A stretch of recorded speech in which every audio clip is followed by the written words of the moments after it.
Magandang gabi po sa ating lahat.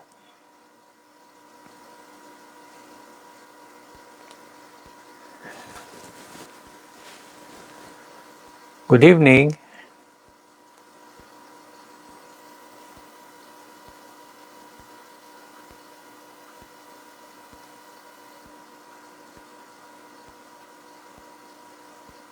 Good evening.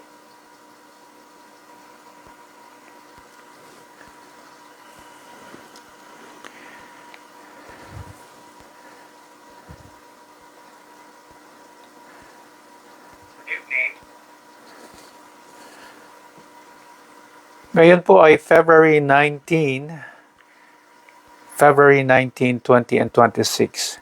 Magandang gabi po sa ating lahat at welcome to our Thursday online Bible study. Ngayon po ay February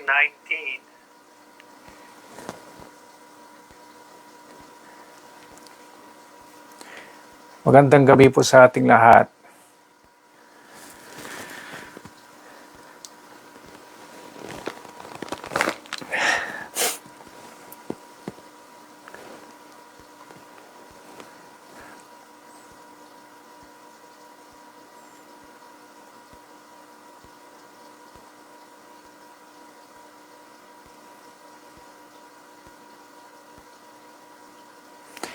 Okay, ang ating scripture background ay dito po sa Romans chapter 12 magmula sa verse 9 to 21.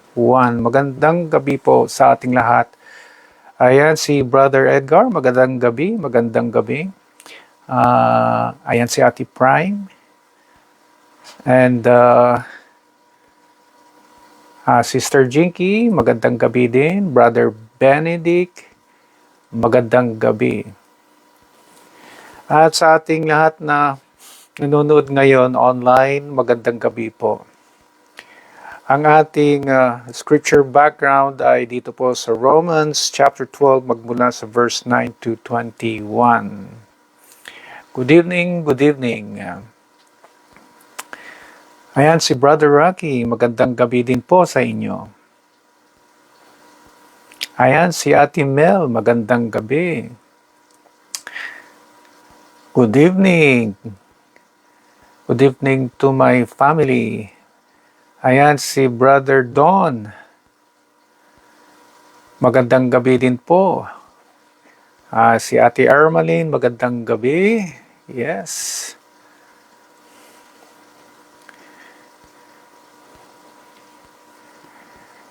Ang ating scripture background ay nasa Romans chapter 12 magmula sa verse 9 to 21. Alright, so why don't we start reading our scripture background sa gabi na ito? Ayan, magandang gabi Ate Gara.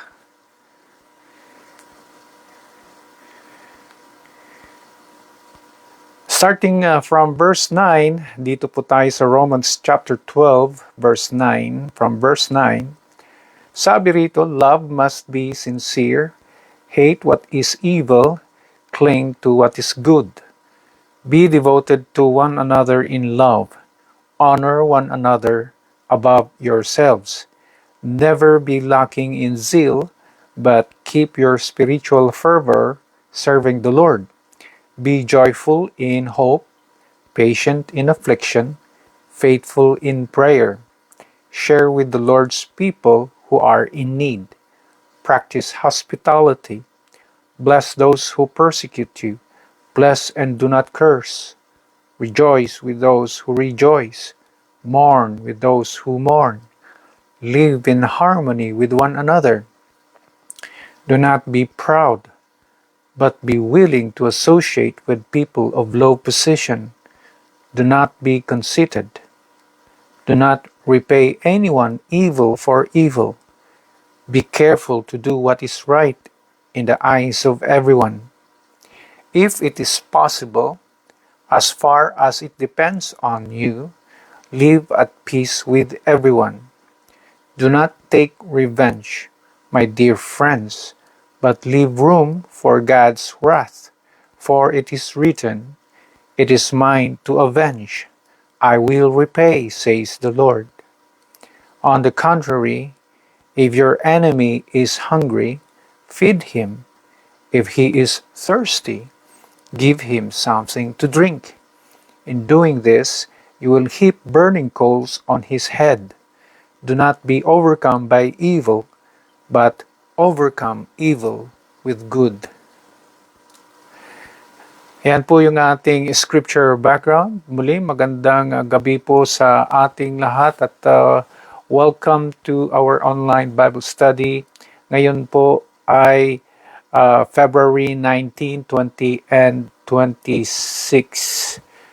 Ayan, magandang gabi.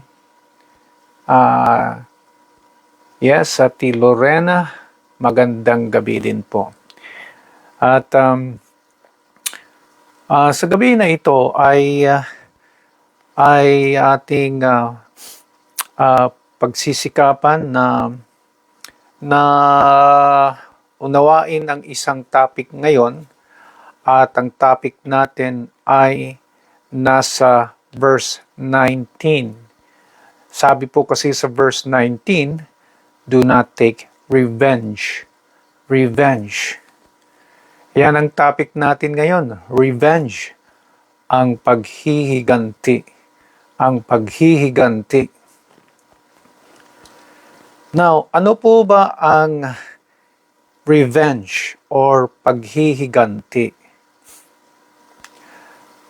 Ito po ay personal po ito na act of retaliating against the one who has done harm or pain or humiliation. It is also like taking justice into his own hands, into your own hands. So, sa madaling salita, ito ay kung sinaktan ka, ay that there is the tendency na sasaktan mo rin. Gusto mong saktan din siya dahil sinaktan ka na. So,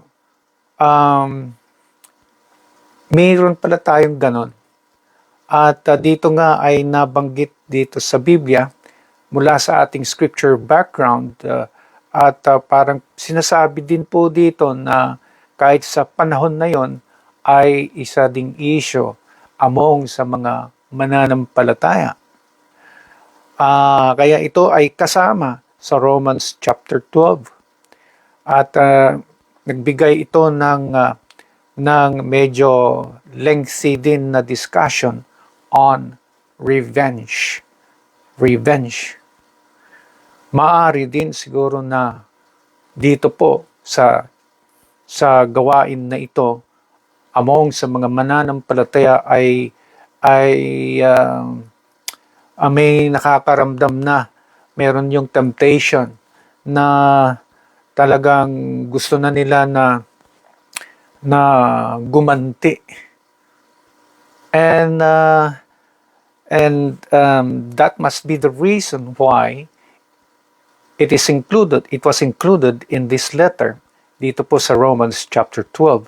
In particular, dito po sa verse 19. Revenge. Sa atin din ngayon ay syempre, whether ikaw ay Christian or hindi, ay hindi rin tayo nakakawala sa ganyang temptation na gusto nating balikan yung mga gumawa ng bagay sa atin ng hindi maganda, na kung saan tayo ay nasaktan, sinaktan ho tayo, pinahiya ho tayo, gumawa sila ng hindi maganda sa atin. And still the urge is there sa atin bilang kahit tayo mga mananampalataya. And maganda bisitahin din ang issue na ito nang tayo ay mabigyan ng tamang paalala. So, sa gabi na ito ay ating aalamin sa pamamagitan ng dalawang issue. At ano po itong dalawang issue? Una, ano po ba yung biblical position? What is the biblical position concerning revenge. Ano po kaya ang posisyon ng ating Biblia patungkol sa paghihiganti? Pangalawang issue ay kung hindi man papayag ang Panginoon na tayo ay maghihiganti, then what should we do? Ano po ba ang dapat nating gawin if we cannot take revenge, kung hindi naman po tayo makakaganti? Yan ang aalamin natin sa gabi na ito. Magandang gabi muli. Welcome to our online Bible study. Ngayon po ay February 19, 20, and 26. Magandang gabi din, Ate Dali. Yes, at bago ho natin sagutin ang dalawang issues na ito, ay tayo muna ay manalangin, hihingi tayo sa Panginoon ng tamang pag-uunawa. Let's bow our heads in prayer. Panginoong Diyos Ama, kami po muli ay lalapit sa inyo para mabigyan ng paalala. Ang aming topic ay tungkol po sa paghihiganti. Dumarating din minsan, Panginoon, kapag kami ay nasasaktan, nagkakaroon kami ng ganito na damdamin, na gustong gumanti. Nawa, Panginoon, ay mabigyan ninyo kami ng tamang pag-uunawa mula sa aming napiling scripture background, nang alam natin kung saan namin ilulugar ang aming sarili whenever we feel like wanting to take revenge, na gustong maghiganti. Nawa, Panginoon, ang iyong salita ang patuloy na namumuno sa amin, sa tulong pa rin ng inyong banal na Espiritu. Hihingi namin ang bagay na ito as we continue and proceed with the lesson. At hihingi namin ito in Jesus' name. Amen. At yan, magandang gabi din, Ate Gracia. Yes. At ngayon po ay patuloy ho tayo sa ating lesson. Ang topic ho natin ay patungkol sa paghihiganti. At dito po sa topic na ito, mula sa ating kung saan natin nakuha ang ating topic na paghihiganti ayon sa verse 19, ay may dalawa tayong issue. Ang una ay ano ba ang biblical position o ano po ba ang masasabi ng Biblia? At ating balikan ang verse 19 para sa unang issue na ito. What is the biblical position concerning revenge? In verse 19, ang sabi po dito, do not take revenge. Do not take revenge. My dear friends, but leave room for God's wrath, for it is written, it is mine to avenge, I will repay, says the Lord. So napakalinaw yung ating biblical position na pagdating po sa paghihiganti ay hindi po tama. Dahil sabi dito, do not take revenge. Huwag tayong maghiganti. Ayan. Malinaw po ba sa atin, mga kapatid? Napakalinaw na tayo ay binigyan ng ganitong pag-uunawa patungkol sa issue na ito, na hindi tama ang maghiganti. So, ang paghihiganti ay hindi tama. Alright? At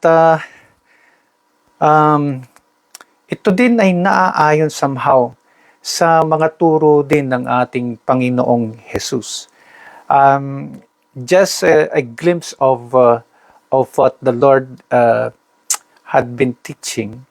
This is also a reflection, at nakikita naman bakas po yung pananaw na ito Like for example, dito po sa Luke chapter 6 verse 29, sabi nga if someone slaps you on one cheek, turn to them the other also. So pag sinampal ka dito sa cheek na ito, ibigay mo na rin yung kabila.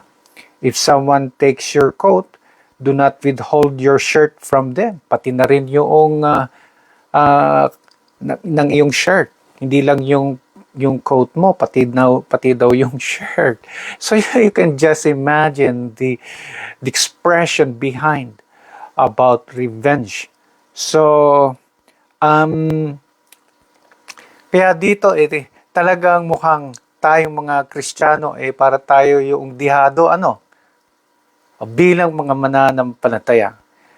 And I understand that when we are sharing our biblical position tungkol sa paghihiganti, naintindihan din natin yung bang parang unfair. Pero eto yun Ito kasi yung dapat nating intindihin na sinasabi sa Biblia na kailangan nating gawin.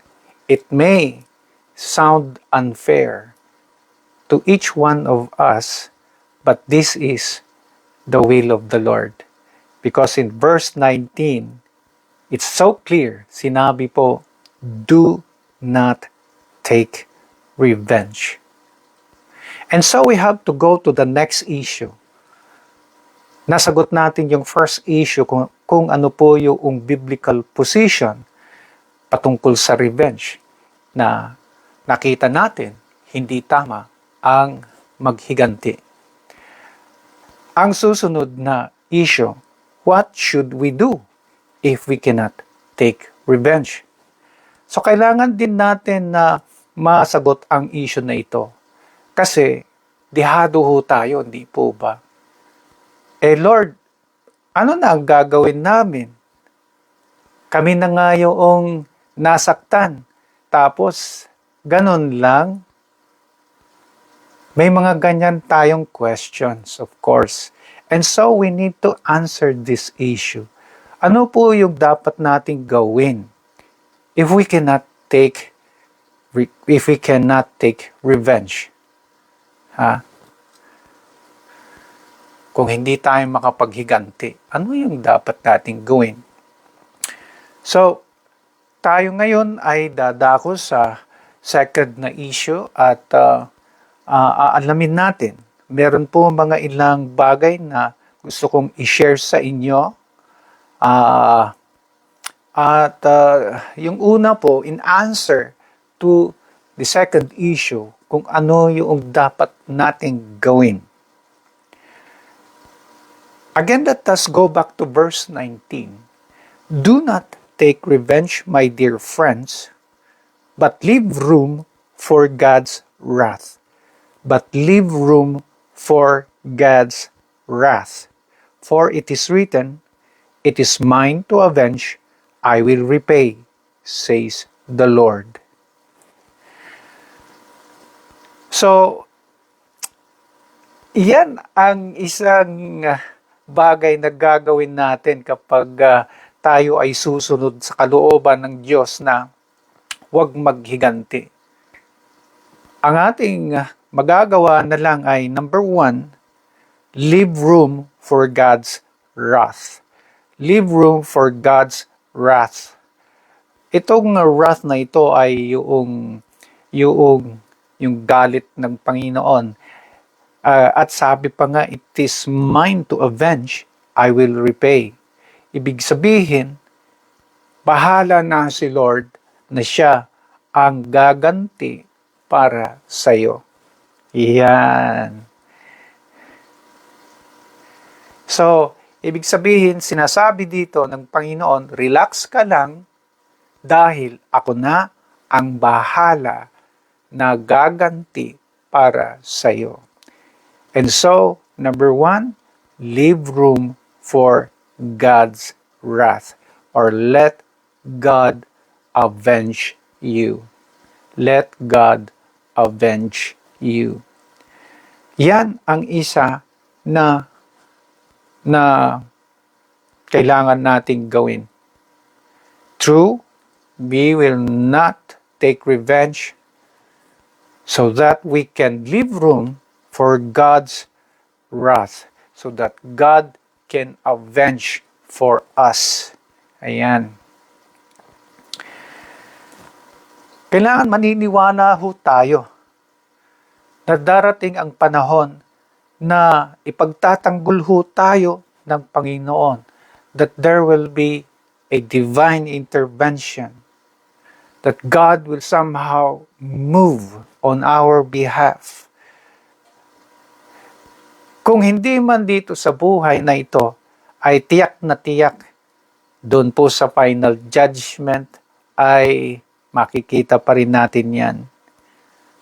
Anyway, lahat naman po ay dadaan sa judgment ng Panginoon. All of us will be judged.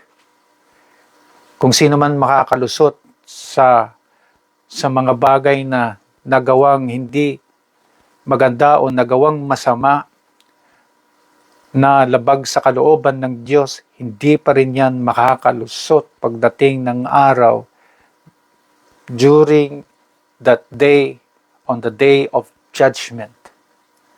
And so we have to believe in this. Yan ang dapat nating isipin, mga kapatid. So, huwag tayong magiganti dahil ang Diyos na lang, hayaan natin ang Diyos ang maghihiganti para sa atin. So, leave room for God's wrath. Leave room for God's anger. Ayan. Kaya tayo dapat ay magtiwala sa Kanya. At ito po yung paraan para makuha natin ang hustisya. Kasi ang pinaglalaban naman po natin ay hustisya, hindi po ba? Hustisya. Sinaktan ka na wala ka namang kasalanan? Bakit ganon? Nasaan ang hustisya? Lalo pag hustisya ang pinag-uusapan.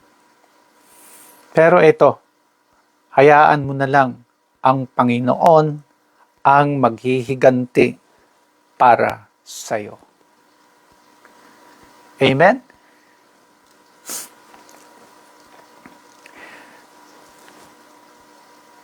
Ngunit mga kapatid, does this mean, ibig ba sabihin, we should not seek justice anymore sa pamamagitan, through legal means for crimes punishable by law, and just leave it all to God? Paano naman kaya yung mga crimes against or punishable by law? Papaubayan na lang din natin sa Panginoon. May krimen, for example, na nangyari. At ikaw yung agrabyado. Sasabihin na lang natin, hindi bali, si Lord na lang ang magiganti para sa akin. Kasama din po ba kaya ito? Kailangan nating maintindihan ang bagay na ito, mga kapatid, sapagkat ibang usapan din po kasi ang hustisya. Of course not. Pagdating sa hustisya, ibang usapan talaga. Taking justice into your own hands, or revenge ang tawag natin dyan, is different. Iba ito from seeking justice provided by law. Iba ito. Iba po yung gumagawa ka ng paraan, personal na paraan para maghiganti. Iba ito sa pagsisik mo rin ng justice sa pamamagitan ng mga legal processes. Okay? A person who is punished or sentenced through a fair trial judicially is not an act of revenge but an act of justice. Kaya seeking justice through the law is an exception. Iba ito. Hindi ito revenge. When you are seeking justice by way of the judicial system, because a law was broken that is punishable by law, ay iba ho yan. Hindi po yan considered na revenge. Kasi ang maghihiganti para sa'yo, hindi ikaw eh. Ang batas na ang maghihiganti para sa'yo. Kasi po, yung pinag-uusapan nating revenge, ay ito po yung personal na ikaw yung gagawa mismo. Ikaw ikaw mismo na yung judge and executioner. Ikaw na yung mismo na gagawa ng paraan. Ayan. Sa paghihiganti na ito, iba talaga kapag hustisya na ang pinag-usapan sa pamamagitan ng judicial na o pagdating po sa batas. Ayan. At pagdating sa batas at hukuman. Ayan.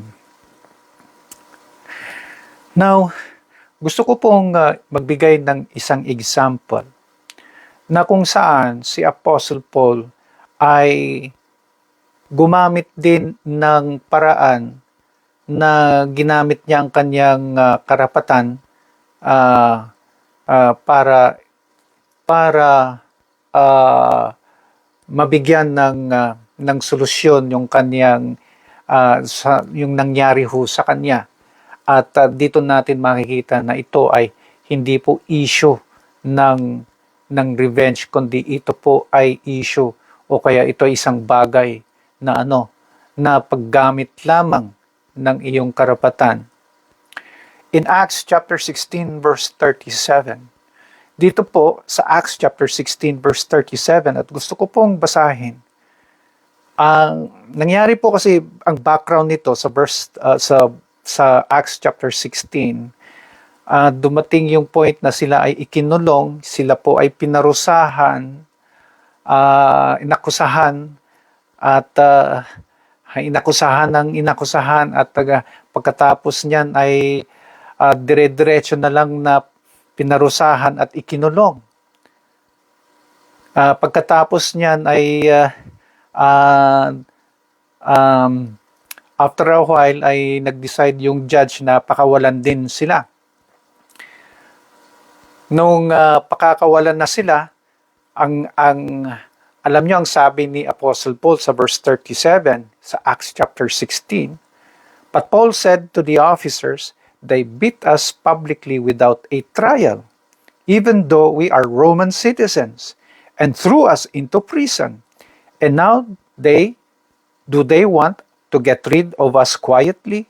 No, let them come themselves and escort us out. Let them come themselves and escort us out." Makikita natin na nag-invoke o kaya ginamit niya ang pagiging Roman citizen. So nagpakilala si Apostle Paul, sabi niya, bakit ganito? Bilang isang Roman citizen, tama po ba na ako ay parusahan na wala man lang trial, wala man lang panghuhusga? They beat us publicly without a trial.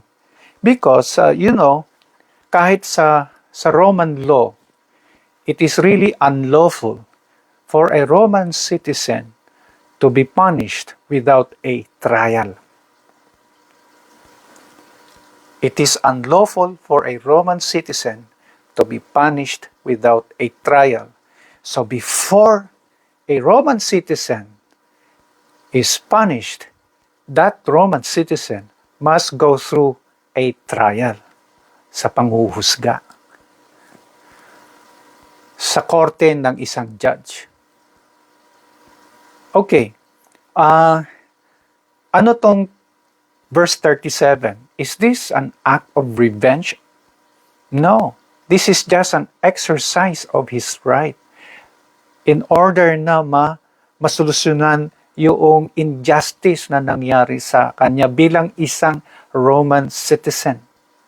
Kaya nung ibinalita ito sa judge na nagpakulong sa kanya, na nag-order ng punishment sa kanya, nabahala siya. Nakita niya yung malaki niyang pagkakamali. At ang ginawa niya, syempre, the word appease ay siguro, humingi ng paumanhin at talagang kailangan niyang gawin yon dahil kung hindi, kung tuloy-tuloy na umabot to sa otoridad, mapapahamak din itong judge na ito.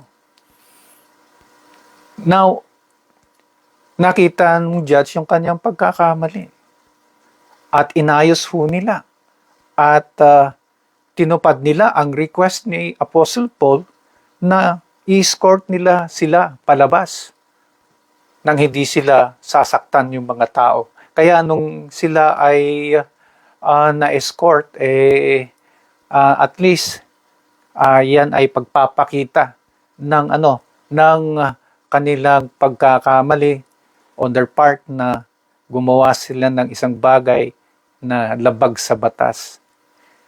That is not revenge. That is merely the operation of justice through judicial means according to law. So, ibahin natin yung hustisya na ang paraan nito ay sa pamamagitan ng batas at yung paghihiganti na ikaw na ang kumikilos para mismo na sa iyong kamay, idinadaan mo na sa iyong kamay ang hustisya at hindi sa batas. Hindi ito revenge. Ito ang revenge. Ito ang pinag-uusapan natin na hindi tama. Okay? So God created the judicial system so that the believer can obtain justice legally and rightfully than committing revenge. Dapat ganun yung pananaw natin dito na create ng Panginoon ang judicial system para tayo din, mga mananampalataya, ay hindi na gagamit ng dahas na inilalagay natin ang hustisya sa ating sariling kamay. So makikita natin na alam niyo ang Panginoon, when you say, do not revenge, number one, dahil hayaan natin ang Panginoon na siya ang kikilos. Either directly, na siya nang kikilos, na gagawa ng paraan, kaya meron tayong yung pag sinabing direct na kikilos, not necessarily going through the legal process, ay siya na mismo ang gagawa ng paraan na, ay, alam nyo, talagang grabe naman ang yung paghihiganti ng Panginoon para sa akin. Kawawa naman. At maaari din sa pamamagitan ng legal processes na gagamitin ng Panginoon ang kanyang paghihiganti. Now, kaya ito mga kapatid, I hope naintindihan natin ang distinction ng dalawa. Pero ang bottom line ng lahat-lahat na ito, sa issue usapin tungkol sa paghihiganti, ito po yung bagay na hindi dapat. Tonight, are you tempted to take revenge? Are you tempted to take revenge? By putting justice into your own hands, are you tempted? Huwag nawa, kundi hayaan natin ang Panginoon ang kikilos para sa iyo, para sa iyong hustisya, para sa iyong paghihiganti. Napakalinaw, ang sabi ng Panginoon, "It is mine to avenge, I will repay," says the Lord. Amen po ba? Maliwanag po ba sa atin ito?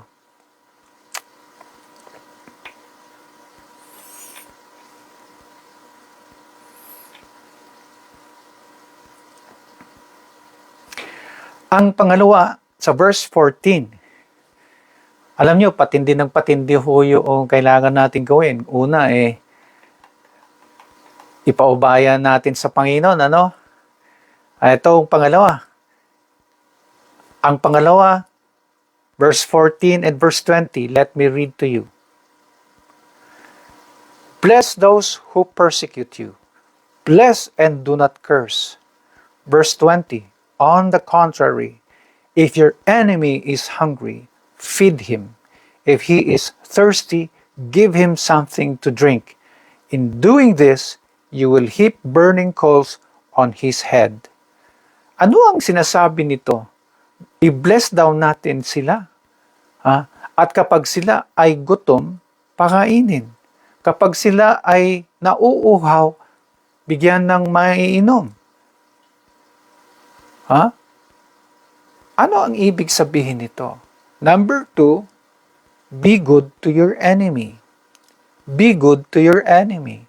Kailangan maging mabuti pa rin tayo sa ating mga kaaway. Don't take revenge. Instead, be good to your enemies. Ayan. I-bless ho natin sila. I-bless. At hindi daw natin i-curse. Okay?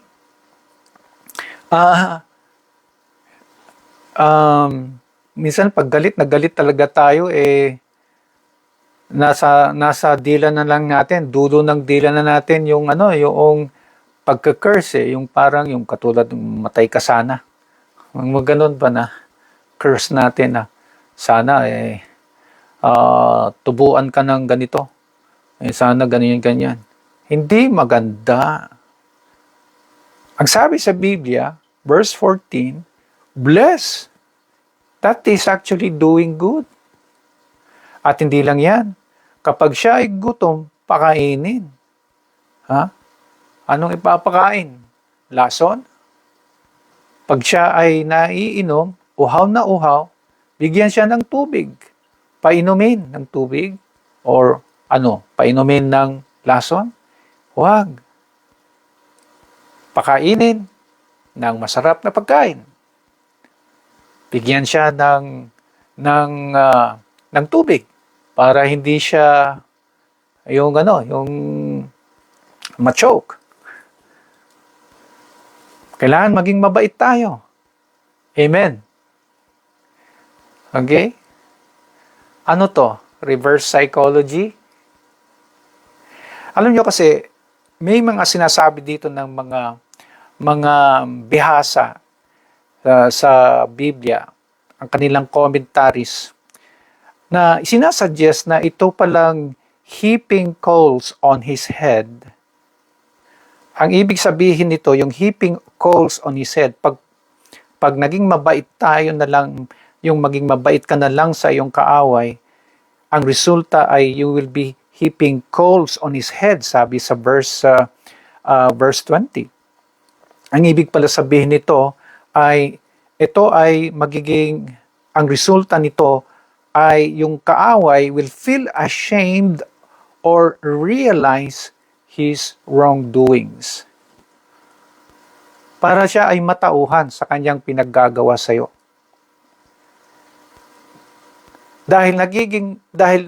Ikaw ay mabait ka pa rin sa kanya despite yung kanyang ginagawa na ikaw ay sinasaktan, gumagawa ng hindi tama, gumagawa ng masama sa'yo, at sinusuklian mo lagi ng mabuti na bagay, na ikaw pa rin ay mabuti sa kanya, ito daw ay, ang epekto nito ay sila ay na nagkakaroon ng realization.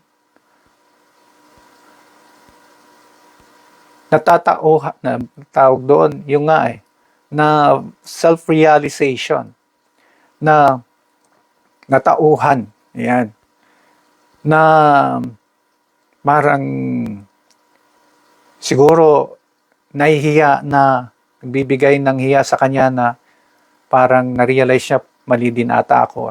Yan, mali yung aking ginawa. So yan ang ibig sabihin noong you will heap burning coals on his head. Maaring ganyan din ang magiging epekto nito. Kaya kailangan lang tayo na maging mabuti. Hindi sa gusto nating patuloy tayong nagpapaapi sa kanila, na every time na sinasaktan tayo ay ang sinusukli natin ay kabutihan, ay hindi yan ibig sabihin nagpapaapi lamang. Maaring yan din, ayon po dito, ay isang paraan na nabibigyan natin sila ng malalim na pag-uunawa na sila ay mali. Ayan. At I also believe in that, na may ganyang situation na kapag nagiging mabait sa'yo ang iyong kaaway, ay parang ka din ba? Yung bang nawawala yung galit mo na. Kaya nga sinasabi natin wala talagang permanent enemies Dati magkaaway, ngayon magkaibigan. At isa pa, there is more chance, kapag ikaw mabait sa iyong kaaway, there is more chance na madi-diffuse mo yung conflict by being good sa kanila. Pero if you continue to repay evil for evil, na sinusuklian mo lagi sila, gumaganti ka lagi sa kanila, all the more nag-i-escalate yung conflict. Lumalaki yung hidwaan.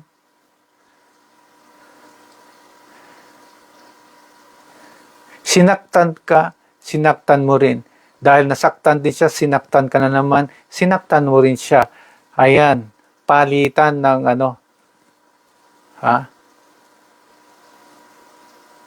At imbis na lumiliit, lumiliyab, lumalaki. Pero kapag sinaktan ka, naging mabuti ka pa rin sa kanya or sa kanila. Sinaktan ka ulit, mabuti pa rin ang iyong ginawa. Tendency ay hindi ito liliyab, hindi ito lalaki. Mas malaki yung chance na liliit. Ayan. At meron din po na sinasabi kasi dito sa verse 17, do not repay anyone evil for evil. Be careful to do what is right in the eyes of everyone. Be careful to do what is right in the eyes of everyone. So, paying good for evil, magiging mabuti ka sa masama nilang ginagawa sa'yo, is a better testimony rather than ikaw ay nakikipagbangayan, nakikipagsagutan, talagang ikaw ay wala kang ginawa kundi revenge ng revenge. Pero by doing good, that is a better testimony. Kasi ito nandiyan sa verse 17 be careful to do what is right in the eyes of everyone. Mas magandang testimony ng isang mananampalataya na imbis na nagte-take revenge ka, na gumaganti ka, why not answer those things na masama nilang ginawa sa'yo, to answer those things with something that is good, na maganda. Kaya 'di ba, proud na proud tayo yung mga tao na um,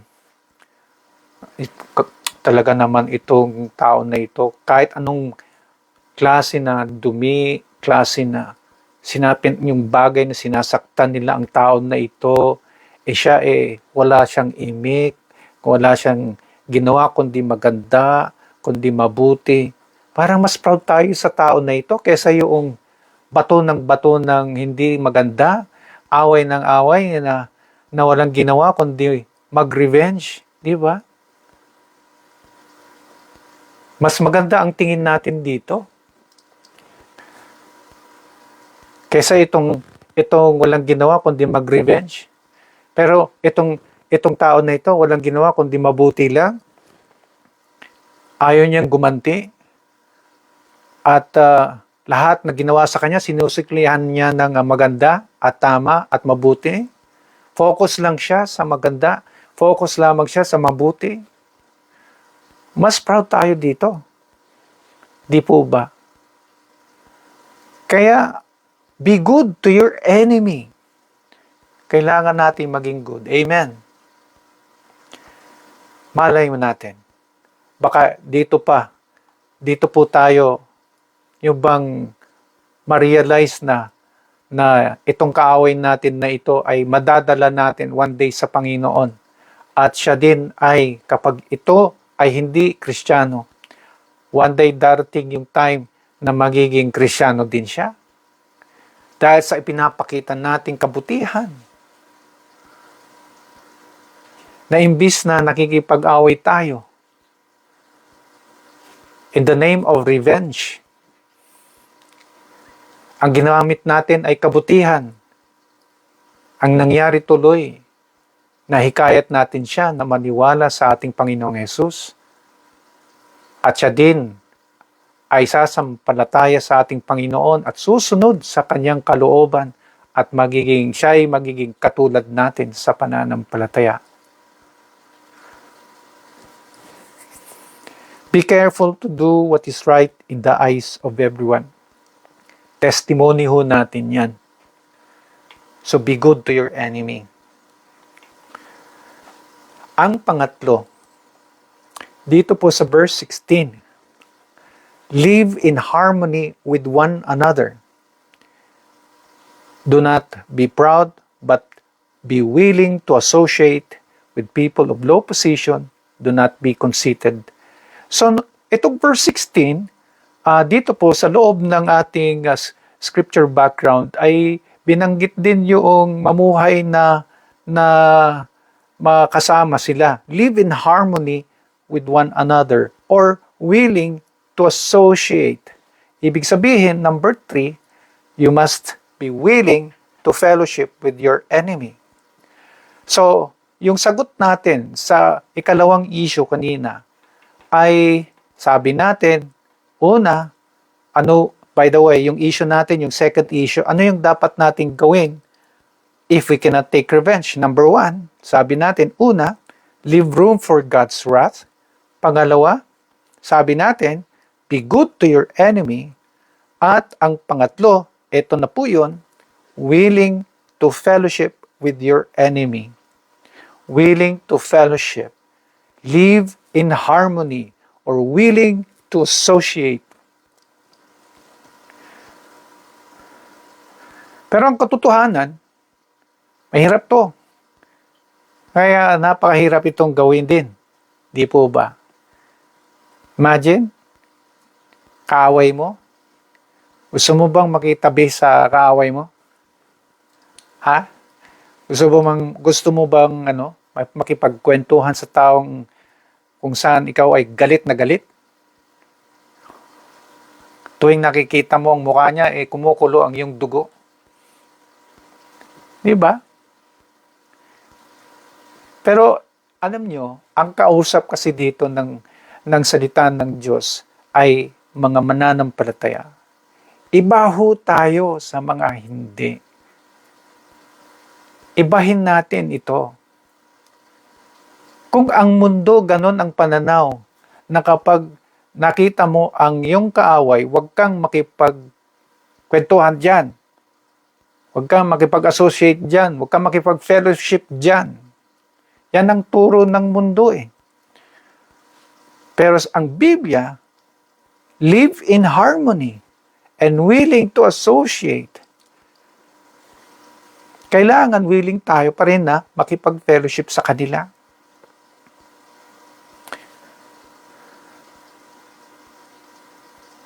Pero kailangan din kasi na naintindihan natin yung purpose natin, bakit gusto natin maging willing na makipag-fellowship sa kanila. At dapat may purpose yan. At anong purpose? Para ma-reach out mo yon, yung kaaway mo. Because our duty, our calling ay hindi lang para sa ating sariling kaligtasan. Ang calling din natin ay para sa kaligtasan ng lahat, including our enemies. Kahit pati ang mga kaaway natin.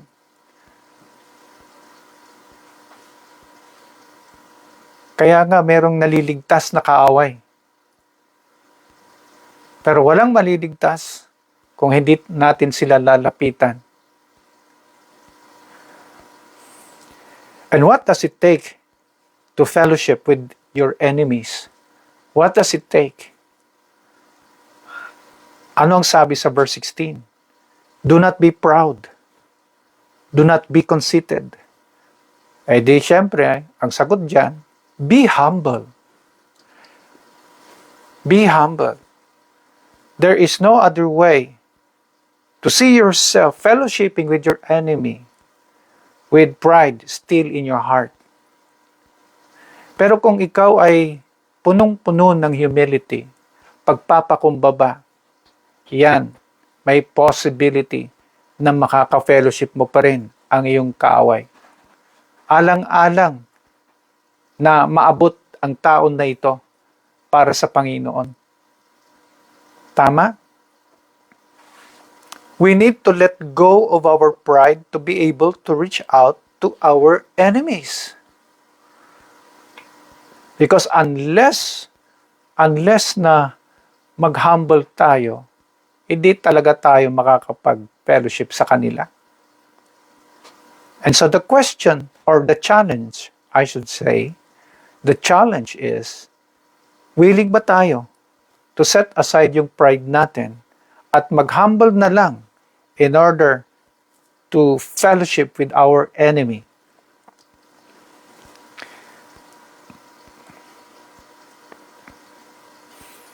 Kaya ba natin yun?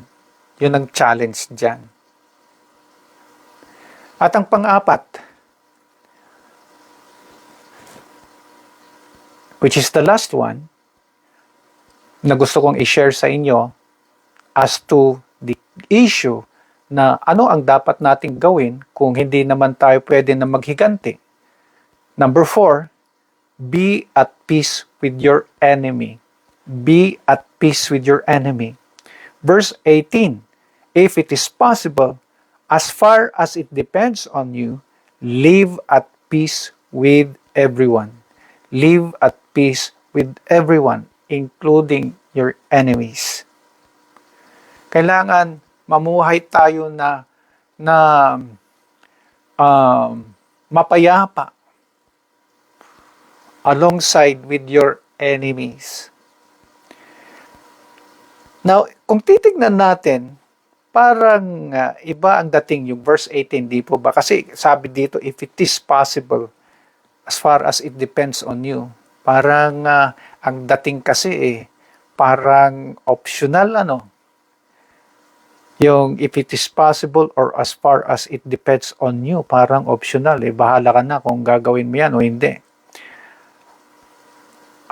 Alam po ninyo, ang verse 18, sa totoo lang, hindi niya sinasuggest na optional ito, na nasa iyo kung gusto mo na mamuhay na mapayapa kasama ang iyong sa harapan ng iyong kaaway o kaya sa iyong pakikitungo sa iyong kaaway. Na pipiliin mo pa rin ang mapayapa ng mga paraan o mapayapa na sitwasyon kapag andyan ng iyong kaaway. At para sa iyo ay optional lang yan, na pwedeng optional lang. Hindi. Ang nakikita ho natin dito, the very core of verse 18 suggests that we try our very best to engage in peace with our enemy in as much as possible according to our present condition. So the encouragement to engage in peace still remains. Otherwise, bakit pa pinag-uusapan niya ang kapayapaan o yung salitang kapayapaan na yan kung hindi naman po pala importante? Di ba? Scratch mo na lang ang verse 18. I talk about the issue of peace. Ang sinasabi, kailangan pa rin yan na abutin mo yung bagay na yan dahil napakahirap. To be at peace with your enemy is not something that is very easy. It all depends on yung, syempre, how deep yung hurt na yan sa'yo, gaano kalalim yung sugat na yan. It's not easy. But we are being encouraged to be at peace with our enemy. Ano ba ang benefit kasi? If you are at peace with your enemy. Alam niyo kung anong benefit? Well, ang benefit na nakikita natin dyan when you start engaging with your enemy peacefully, you will save yourself with a lot of stress. You will be able to save yourself from a lot of stress sa buhay na yan. Hindi ka may stress. Oo. Yung kaaway mo, andyan na. Okay lang. Pero kung ang response mo yung kaaway mo, andyan na.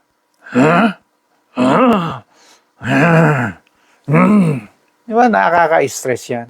Pero ikaw ang approach mo mapayapang approach mo. Hello, kumusta? Ganun ka lang. So, you're so peaceful.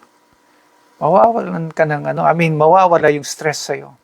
Di ba? Nakakatulong din yan. Besides, alam nyo, ang peace ay always better na environment for amicable settlements. When you are doing amicable settlements, yung gusto mo na ma-resolve yung conflict na yan, ang pinakamaganda pa rin na environment ay yung environment na may kapayapaan. Peace allows objective and impartial resolution. The mind is able to think properly in a moment of peace. Kaya nga napakahalaga that when you are facing your enemy as a believer, para makamtan mo yung kapayapaan na yan, be at peace with your enemy. It allows you to think properly. It allows you to amicably settle whatever issue na dapat ma-resolve. Pero kung ikaw ay galit na galit, sobra kang talagang ikaw ay kumukulo lagi, kumukulo yung dugo mo lagi sa harapan ng iyong kaaway. At walang kapayapaan sa iyo. At wala kang naisip kundi puro paghihiganti. Walang mangyayari. Wala po. Kaya be at peace with your enemy. Maliwanag po ba sa atin? So, isa-summarize po natin mga kapatid, what is the biblical position concerning revenge? Ang biblical position po natin, do not take revenge. Maliwanag po yan sa Biblia. Yan ang position natin bilang mga mananampalataya. And the second issue, what should we do if we cannot take revenge? Ano po yung dapat natin gawin? Kung hindi man pwede tayo na maghiganti. Number 1, leave room for God's wrath. Number 2, be good to your enemy. Number 3, be willing to fellowship with your enemy. And number 4, be at peace with your enemy. Yan po yung lesson ho natin sa gabi na ito. At nawa ay meron po tayong napulot na magandang paalala o aral sa ating lesson. Do you have any question or comment? Maliwanag po ba sa ating lahat?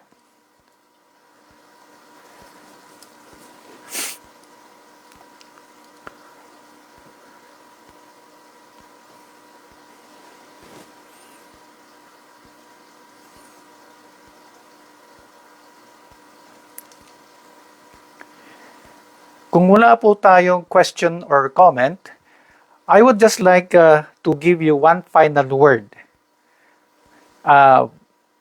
Please bear with me. Medyo sumobra ho tayo sa oras, pero one final word. One final word. Dito po sa verse 9, love must be sincere. Hate what is evil. Cling to what is good. Verse 10, be devoted to one another in love. Honor one another above yourselves. Dito po sa verse 9 and verse 10 ay binanggit po yung salitang love. In our final word, love is the key. Love is the key sa paghihiganti na ito. Para maiwasan natin ang paghihiganti, love is the key. Dahil yung calling natin na not to take revenge ay hindi madali yan. A biblical position that is not easy to take. But it changes everything when we let love overwhelm our anger. Kapag tayo ay punong-puno ng pagmamahal, kayang-kaya niya na i-arrest yung ating galit. I-arrest yung anger natin. However, for love to be effective, kailangan ito po ay maging sincere at saka without hypocrisy. Love must be sincere. Kailangan maging sincere yung pagmamahal natin. Tayo pa naman ay nagsiselebrate ngayon patuloy pa rin nagsiselebrate yung buwan ng pag-ibig. At napakahalaga na sincere yung ating pagmamahal without hypocrisy. Because iyan po ang sabi sa verse 9. Yung salitang sincere mula sa kanyang Greek word na pinagmulan, ang ibig sabihin, it must be without hypocrisy. Walang pagkukunwari po yan. Dapat totoong-totoo yan. And for love to be effective, kailangan it must be sincere. Kumusta na ang ating puso ngayon, mga kapatid? Tayo pa rin po ba ay galit na galit hanggang ngayon na gusto nating maghiganti? Nawa hayaan na lang natin yung love ng Panginoon sa atin, yung love na galing sa Panginoon, ang mamuno sa buhay natin, na siya ang mangingibabaw sa ating ninanais na paghihiganti. Dahil kapag tayo po ay punong-puno ng pagmamahal ng ating Panginoon, tiyak po yan, kahit yung pag-isipan mo na maghiganti, yung pag-isipan mo yung kaaway mo na maghiganti, ay tiyak ay hindi po yan ang magiging priority mo. Dahil alam mo na yan ay hindi tama. Sabi nga ng ating Panginoong Jesus, love your enemies. So yan, ang final word po natin, love is the key. Okay, maraming salamat po sa inyong pakikinig at nawa ang bagay na ito ay magiging clear sa ating lahat na tuwing tayo ay gigil minsan na gusto nating maghiganti, nawa ito ang maalala natin ng ating lesson. Do not take revenge. But rather let us love them. Let us love our enemies. Kung wala po tayong question and comment, dadako na tayo sa ating prayer, mga kapatid. At maganda po na saliksikin din natin yung ating sarili. Yung kondisyon ng ating puso. Ang ating puso ba sa oras na ito ay punong-puno ng galit? Ngumingiti lamang tayo sa labas, pero sa loob ay punong-puno ng galit. Kailangan natin ilapit ito sa Panginoon. Huwag nating hayaan na tayo ay kinokontrol ng ating galit. But rather, dapat kinokontrol tayo ng love ng Panginoon. So sa gabi na ito, yan po yung ating ilalapit. Tayo po ay manalangin. Let's bow our heads in prayer. Panginoong Diyos Ama, sa oras na ito, minsan dumarating yung time na kapag kami ay nasasaktan, kami ay nagagalit. At kapag ito'y tuloy-tuloy na kami inaabuso, nagkakaisip po kami na gumanti. Pero nabasa ho namin, nakita namin na hindi po tama ang gumanti. Ngunit Lord, kailangan namin na ilapit ito sa inyo. Dahil kung hindi namin ito ilalapit sa inyo, baka magawa namin ng hindi dapat namin gawin, ang maghiganti. Turuan po ninyo ang aming puso, Panginoon, na hindi magalit, kundi ang aming puso ay punong-puno ng pagmamahal na galing sa inyo. Alang-alang din po sa ikaliligtas ng aming mga kaaway. Alang-alang din po ang pagbabago ng aming mga kaaway. Na darating yung panahon na sila din ay maging katulad namin. Maraming salamat, Panginoong Diyos Ama, sa paalala na ito. At muli kami hihingi ng panibagong paalala sa susunod. Aming kinukumit ngayon, Panginoon, ang lahat na ito para sa aming kalaguan. In Jesus' name we pray. Amen. Amen. Magandang gabi muli sa ating lahat at pasensya na po sa ating extension of time, but I hope na nakatulong po ito sa atin ang paalala na ito na huwag maghiganti, kundi magmahal na lamang po tayo. Ayan, magandang gabi po. Ayan, sa inyo po, Ate Jinky, Ate Gara, Ate Ermeline, at sino pa po? Ate Gracia, Ate Dali, Ate Lorena, Brother Rocky, Brother Benedict, ayan, Ate Mel, Brother Don, at tingnan natin.